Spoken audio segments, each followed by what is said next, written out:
How to fix Wi-Fi connected but no internet on Samsung Android phone. Hello everyone, this is Sabrina here to help you today. So without any further ado, let's get right into the video.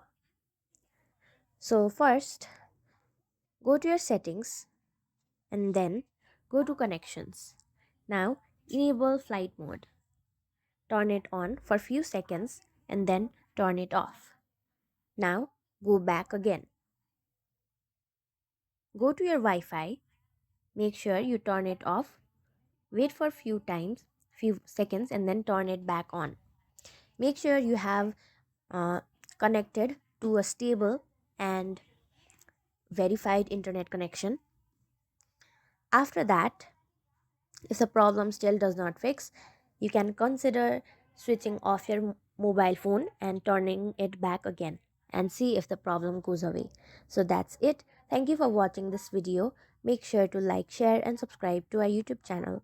If you got any questions, comment them down and I'll catch you in the next one.